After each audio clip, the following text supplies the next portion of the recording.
അതെ, ഇന്ന് ഞാൻ നിങ്ങളെ കാണിക്കാൻ പോകുന്നത് എന്താണെന്നറിയാമോ? ഇതറിയുന്നവരും ഇത് കഴിച്ചിട്ടുള്ളവരും ഒന്ന് കമൻറ്റ് ഇടണേ കേട്ടോ, ലൈക്ക് ഷെയർ ചെയ്ത് വിടണം കേട്ടോ. ഞാൻ വന്നപ്പോൾ ഇവിടെ കുറേ പഴവർഗ്ഗങ്ങൾ എനിക്ക് കാണിക്കാനും കഴിക്കാൻ വേണ്ടിയിട്ട് വെച്ചിട്ടുണ്ടായിരുന്നു. അപ്പോൾ അതിൽ ചിലതൊക്കെ നമ്മളെപ്പോഴും റെഗുലറായി കഴിക്കുന്നതാണ്. കഴിക്കാത്ത സാധനങ്ങൾ, അത് അധികം കണ്ടിട്ടില്ലാത്ത സാധനങ്ങളായതുകൊണ്ടാണ് ഞാനിപ്പോൾ ഇത് കാണിക്കാമെന്ന് വിചാരിച്ചത്. എൻ്റെ തൊണ്ട ഇനി ശരിയായിട്ടില്ല മക്കളെ. നാട്ടിലെ വിശേഷം ഒത്തിരി ഇനി പറയാനുണ്ട്, അതൊക്കെ ഞാൻ പിന്നീട് പറയാം. കാരണം ഞാൻ എന്തായാലും ഇപ്പം യാത്രയ്ക്കുള്ള ഒരുക്കങ്ങളാണ്. ഇപ്പം ഞാനത് എന്താണെന്ന് കാണിക്കാം. അത് ഇത് എന്തുവാന്ന് ആർക്കെങ്കിലും അറിയാമെങ്കിൽ കമൻ്റ് ഇടുക.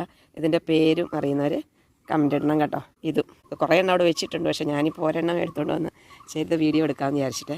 ഇതാ ഇങ്ങനെ കുറേ സാധനങ്ങൾ എനിക്ക് കഴിക്കാൻ വേണ്ടി എടുത്ത് വെച്ചിരിക്കുക. എല്ലാം നമ്മുടെ പറമ്പിൽ നമ്മുടെ അയ്യൽ തന്നെ ഉള്ള സംഭവങ്ങളാണ് കേട്ടോ. ഇതാ ഞാനിതൊന്ന് കഴിച്ച് നോക്കാൻ പോകാം. നല്ല മധുരമാണെന്ന് പറഞ്ഞു. അപ്പോൾ ഇത് ഞാനൊന്ന് കഴിച്ച് നോക്കാൻ പോകാം കേട്ടോ. നല്ല മധുരം. ഞാൻ ആദ്യമായിട്ടാണ് കഴിക്കുന്നത്. ഇതാ നമ്മൾ കഴിച്ചിട്ടുണ്ടെങ്കിലും എല്ലാവരും പറയണം കേട്ടോ. അപ്പോൾ നമുക്ക് അടുത്ത വീഡിയോയിൽ അടുത്ത വിശേഷമായിട്ട് കാണാം കേട്ടോ.